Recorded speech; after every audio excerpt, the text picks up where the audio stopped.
Let's understand what is empirical formula and molecular formula.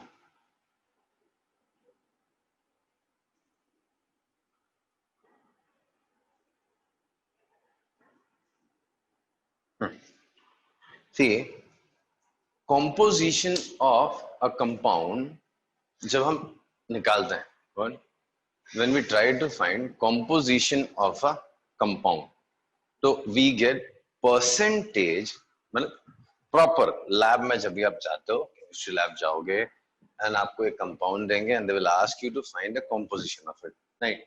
तो you will follow some direct or indirect methods to obtain composition of compound. There you will get, actually you are going to get the ratio of masses of the constituent elements. For example, अगर previous question रब कर दिया, मैं suppose आपको एक compound दिया, ठीक है, जिसमें मासेस का रेशियो मिला, किसके, कार्बन और हाइड्रोजन के मास का रेशियो मिला है, let us assume 96:2, 96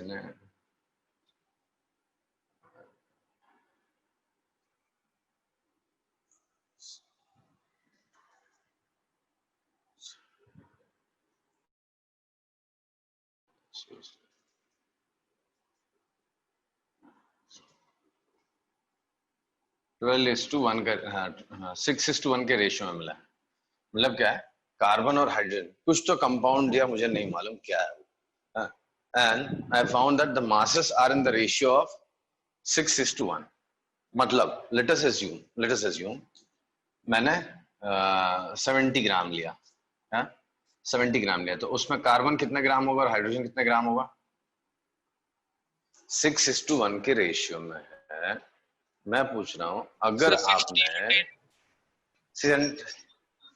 60 gram and 10 gram होगा, right, because they are in the ratio of 6:1। तो 60 ग्राम में कार्बन के कितने आटम आ चुके होंगे? 5 आटम आ जाएंगे। कार्बन के 5 एटम्स होंगे,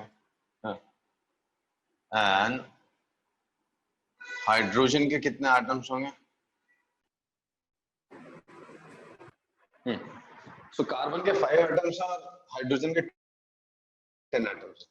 डज दिस मीन्स कि वो मॉलिक्यूल जो है, वो जो कंपाउंड है, वो C5H10 है, या हो सकता है वो CH2 हो, या हो सकता है C2H4 हो, या C3H6 हो? क्या लगता है वो कौन सा होगा इनमें से?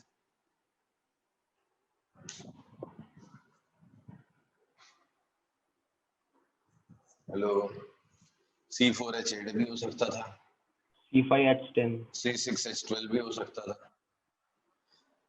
तो कैसे मानो? अगर मैंने 70 की जगह आपको 140 बोला होता, तो आप 140 ग्राम से कैलकुलेशन स्टार्ट करते और आपको 70 और 20 मिलता था, सॉरी 120 और 20 मिलता था, तो आपको ये 10 मिलते थे और ये 20 मिलते थे, तो मैं लिखना C10H20 से शुरू करता था।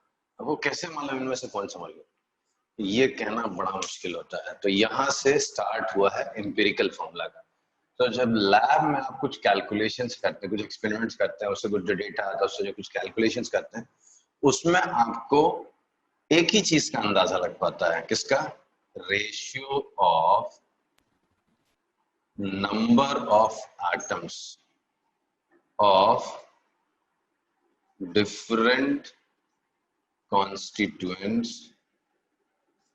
constituents इन कंपाउंड। सिर्फ इसका ही पता लगता है।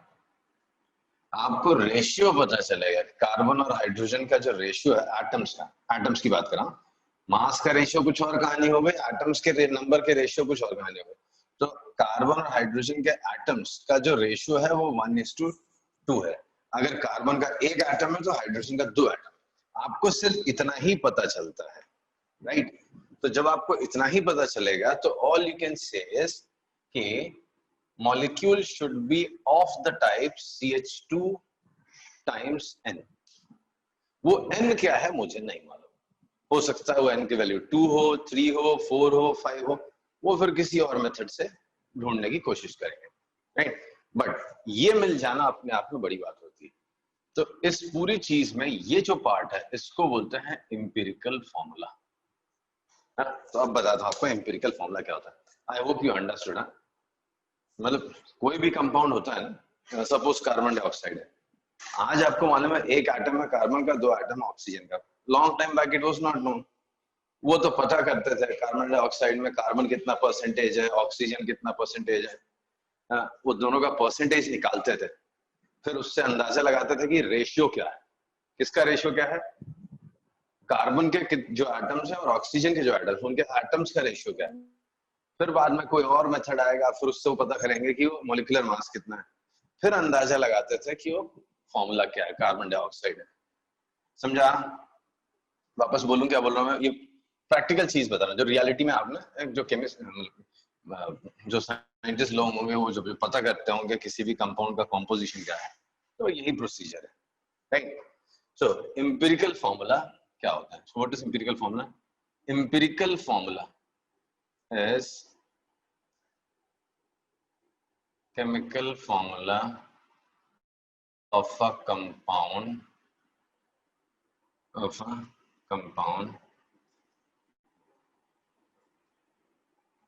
which gives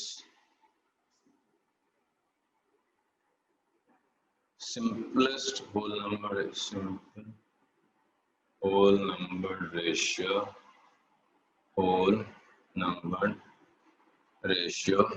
of number of atoms of constituent elements in that compound. Empirical formula is chemical formula of a compound which gives simple whole numbered ratio of number of atoms of constituent elements in that compound. देखो आपको समझ में आया क्या statement? Empirical formula में सिर्फ आपको number of atoms present का रेशियो मिलेगा। फॉर एग्जांपल कार्बन डाइऑक्साइड का इंपेरिकल फॉर्मूला है CO2, राइट? हाइड्रोजन परऑक्साइड का इंपेरिकल फॉर्मूला है HO, राइट?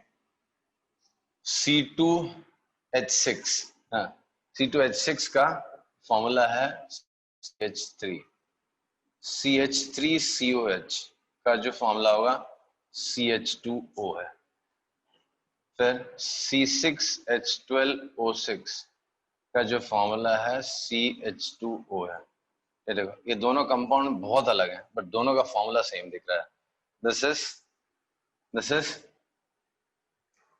कौन सा, ये कौन सा एसिड है? Acetic acid. एसिटिक एसिड जो CH3COH, इसका और इसका प्रॉपर्टी ये क्या है? कौन सा कंपाउंड है? बोलो। ग्लूकोज। इसका और इसका देखो कोई भी प्रॉपर्टी मैच नहीं कर कुछ, लेकिन एम्पिरिकल फॉर्मूला सेम है। वो क्यों? जब लैब में आप किसी डायरेक्ट इनडायरेक्ट मेथड से कॉम्पोजिशन निकालते हो ना, तो उस कॉम्पोजिशन को स्टडी करके दोनों की एक ही कहानी बाहर आई होगी। क्या बाहर आई होगी? कि कार्बन, हाइड्रोजन और ऑक्सीजन के एटम्स जो एक मॉलिक्यूल में रहेंगे उसका जो रेशियो होगा वो 1:2:1 रहेगा। तो उन्होंने कह दिया कि इंपिरिकल फॉर्मूला CH2O है, मॉलिक्यूलर फॉर्मूला की गारंटी नहीं है। फिर वो किसी और मेथड से निकालेंगे। ओके, समझा? सो इंपिरिकल फॉर्मूला आपको सिर्फ और सिर्फ क्या देगा? It will tell you the simple whole numbered ratio of number of atoms of constituent elements present in any compound. किसी भी कंपाउंड में कॉन्स्टिट्यूएंट एलिमेंट्स के कितने एटम्स हैं उनका रेशियो आपको मिलेगा किससे? इंपिरिकल फॉर्मूला से। Whereas if you talk of molecular formula, तो मॉलिक्यूलर फॉर्मूला गिव्स अस, अगर आपको मॉलिक्यूलर फॉर्मूला, ठीक है, तो वो क्या देगा? इस chemical formula of a compound which gives exact number, ratio से मतलब नहीं, exact number of atoms of constituent elements in that compound. आया समझ में? Yes sir. Okay, so this a common question, इसके ऊपर जो क्वेश्चन है बड़ा कॉमन है, एग्जाम में पूछते हैं नहीं। सो फर्स्ट एग्जाम में यू कैन मतलब expect a question from this topic. अब कैसे ढूंढते हैं, अभी लैब में जो डेटा आया होगा वो डेटा आपको दे देंगे and they will ask you to estimate empirical formula and molecular formula. ठीक है, so let me explain this with the help of example. बिना example के explain करने का मतलब नहीं होगा, और इसमें डेटा मुझे कहीं से उठाने पड़ेगा। तो let me take this one, chromium, potassium, oxygen. A compound is found to contain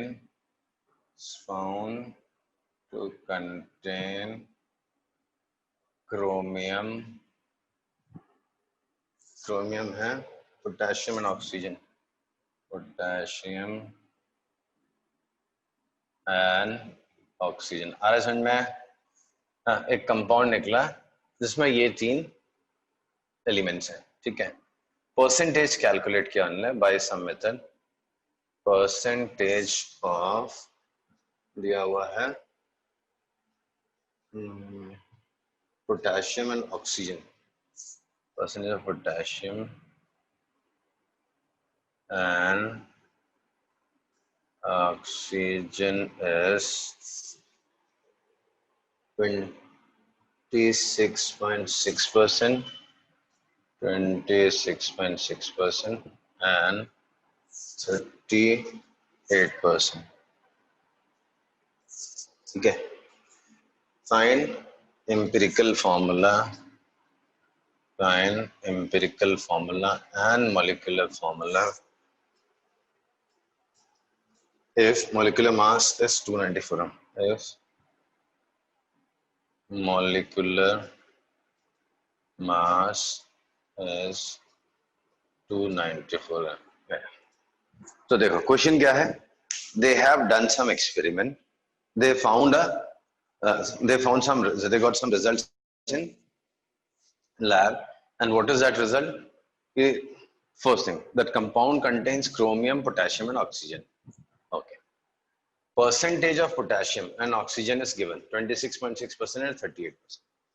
With this data you have to estimate empirical formula, and trust me, this is very easy. Even if I don't tell you any method, you may even do it by your own, by doing it's actually just maths.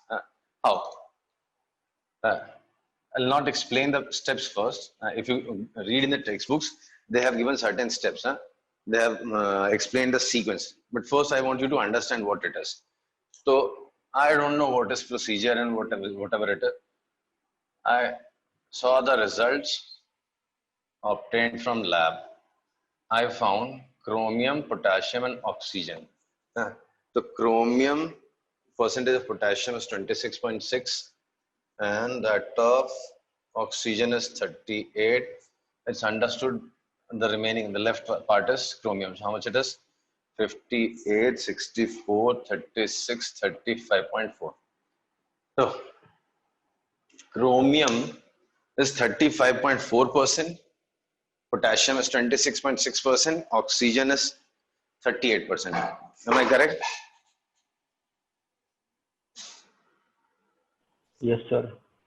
Difficult नहीं लग रहा ना बेटा? ये topic बहुत आसान है और ये बड़ा इंपॉर्टेंट क्वेश्चन होता है स्कूल एग्जाम्स में। हाँ, तो बहुत आसान है।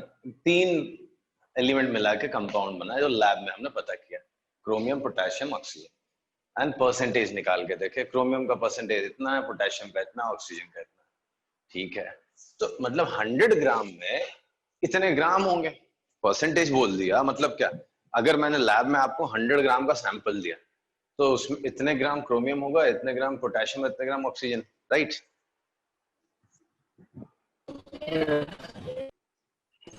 Yes sir. Okay, this many grams of chromium will have how many moles of chromium? 35.4 ग्राम में कितने मोल्स होंगे, अंदाजा लगा?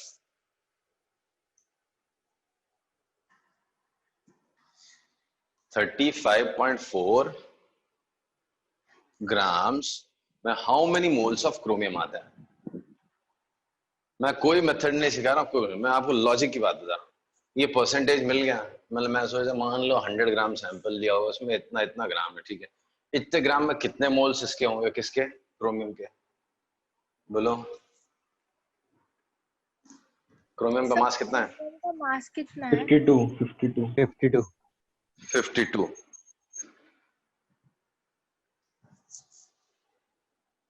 सो आई बिलीव अगर आप कैलकुलेटर चलाओगे 17 फ्रीजा एंड 17 फ्रीजा का चक्कर चल रहा है तो 0.67 का फंडा, मुझे ऐसा लग रहा है। आप कैलकुलेट, हाँ, how much it is? 0.68। Okay, तो मैंने 0.67 लिख दिया बिकॉज मुझे 2/3 जैसा लग रहा था। मैंने अप्रॉक्स किया, कैसे, 35.4 अपॉन 52 करना था। 17 2 34 होता है, 17 3 51 होता है। ये इसके डबल से थोड़ा ज्यादा, ये ट्रिपल से थोड़ा ज्यादा है। मैंने बोला छोड़ो इसको 34 अपॉन 51 कर लो। फिर रिमेंबर अप्रोक्सीमेटिंग टेक्निक्स हमने सीखी थी, तो उसके हिसाब से मैंने निकाला, तो मेरे को अंदाजा आया कि ये 2/3 मोल्स है। कितने मोल्स हैं अंदाजे से? 2/3 मोल्स। पोटेशियम के कितने मोल्स हैं अंदाजे से?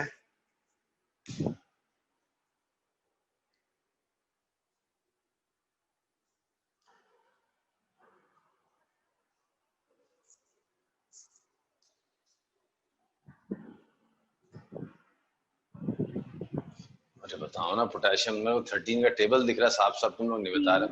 68 उसमें भी सॉरी, 0.68। 2:3 आएगा वापस। करेक्ट, 26.6 है एंड दिस इज 39। तो 13 2 13 3 मैंने लिख दिया 2/3 अपनी मर्जी से। ऑक्सीजन का देख लो कितना है, 38। 38 बाय 16, 2 पॉइंट कितना हो गया? 2.4।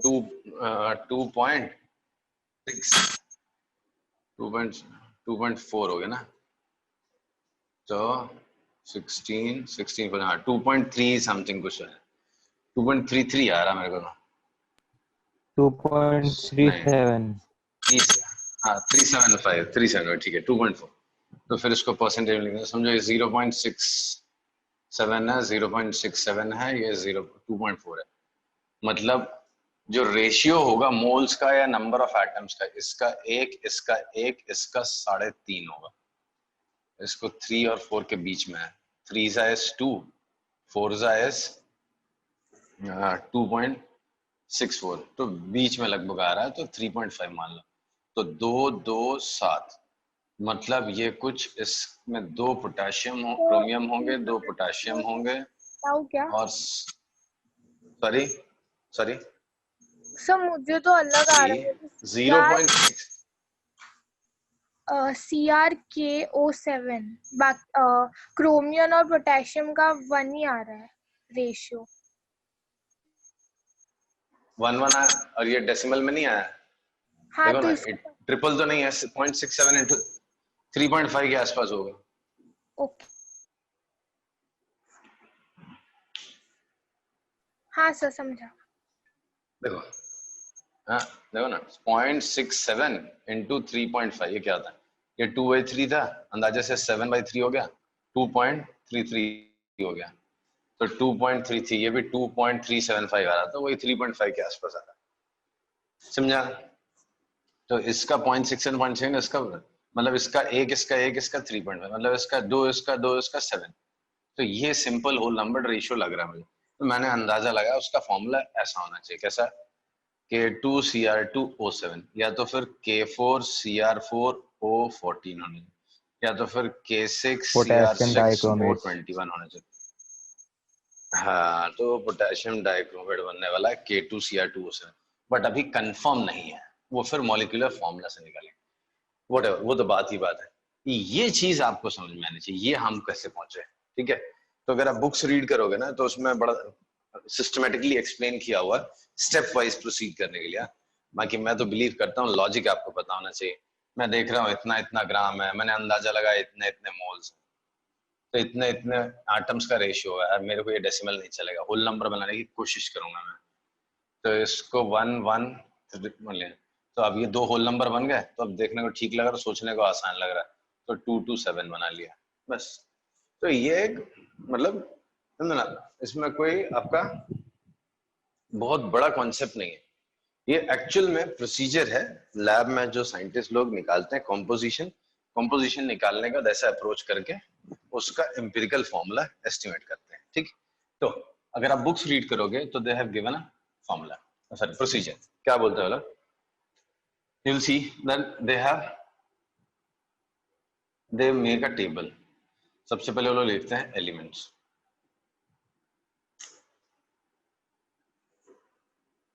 they'll make a table, elements लिखेंगे। ठीक है, तो क्या क्या एलिमेंट्स हैं, क्रोमियम था, फिर पोटेशियम था, फिर क्या था, ऑक्सीजन था ना, ऑक्सीजन था।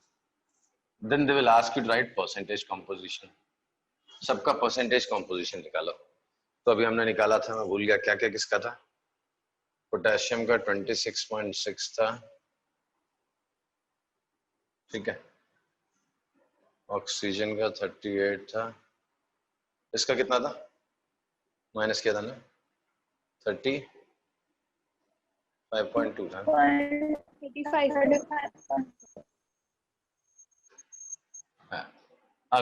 अब बोलेंगे मास इन 100 ग्राम 1000 ग्राम कुछ भी कर लो, मास इन 100 ग्राम 1000 ग्राम 2000 ग्राम कोई भी एक मास लेके उसमें आप उनका परसेंटेज लो। तो टाइम वेस्ट क्यों करने का, ये ऑलरेडी 100 में दिया हुआ है, तो ये और ये टेबल सेम ही हो गया, अपना कुछ लिखने की भरने की जरूरत नहीं है।